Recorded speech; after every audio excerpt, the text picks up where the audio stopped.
The opening scene features a 16-year-old Max who is currently at a psychiatrist's office. The boy has a strange condition. The people who see his face die on the spot. As a result, he has covered his whole face with a white bandage. He explains the matter to the psychiatrist, saying that his condition originated from his birth. At the time of his delivery, the doctors and nurses were awestruck by his facial appearance and moments later, they all died. However, this is not a painful death, but a happy and pleasurable death. His face is probably so beautiful that it causes a surge in hormones that immediately ends a person's life. Due to this, Max's parents had to move to a more secluded town. He is also homeschooled to protect himself and the other kids. However, his rare ability makes him feel very lonely because the only people who aren't affected by this are his parents, who probably ironically think he looks like a foot. The psychiatrist does not believe in his story, so he asks the boy to remove his sunglasses and bandage, and as soon as Max does so, he passes away. Not long after, the police show up, but they can't just arrest the boy for revealing his face. As a result, he is, as usual, released without any trouble.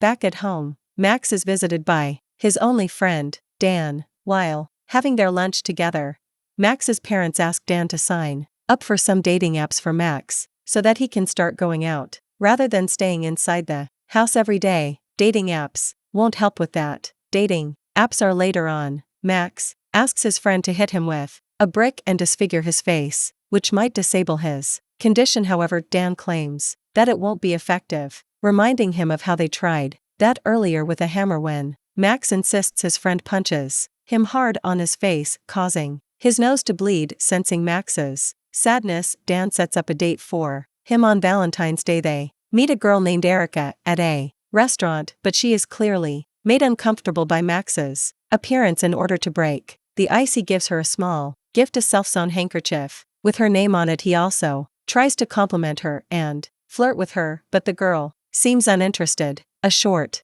while later, they are interrupted by Erica's ex-boyfriend, Greg, who appears to be a tough, intimidating, and aggressive man. Alpha Greg.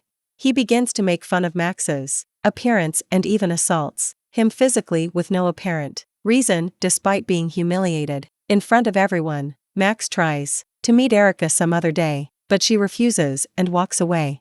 Because of all this, Max suffers a mental breakdown. He walks up to a bridge with the intention of throwing himself off, but before he can take such a step, he is approached by a girl named Alex. She surprisingly suggests that he should go to a higher bridge if he really wants to die. Max angrily shouts at her for offering such advice to someone in such a dire state. In response, Alex calmly says that she knew he wouldn't jump. As they converse, Max opens up about his problems and expresses his wish to live a normal life. Upon sensing his depression, Alex takes him to a retirement home where she volunteers. There, she introduces him to her elderly friends, Esther, who battles Alzheimer's, and Rosemary, who has a terminal illness. They spend the entire day conversing with them, which cheers Max up because he realizes that Esther's life is more than his. Before they part ways, he asks Alex if they can meet again. Sadly, she turns him down and leaves. The next day,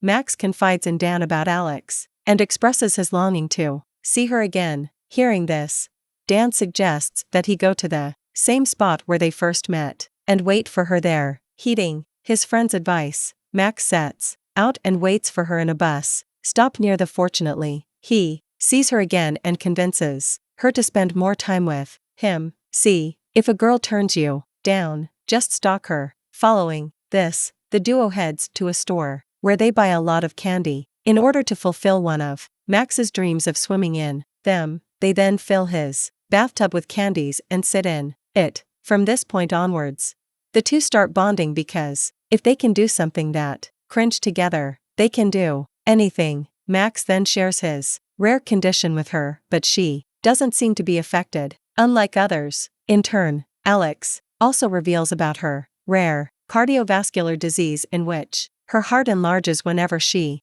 shows or feels any emotions.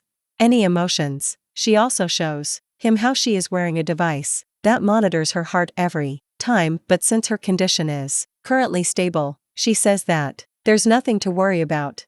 For Max is boring and makes her feel nothing. As days pass, they start growing closer and really seem to enjoy each other's company. One day, they go to a cinema hall where they enjoy a movie while also getting turboed. Later that night, Alex walks Max and he invites her inside. While in his room, he asks her about the light bulb on her jacket. Alex explains it's a dangerous indicator that lights up when her condition worsens. Amidst their conversation, Alex removes his sunglasses and looks into his eyes. Max is scared that she'll die, but surprisingly, nothing happens.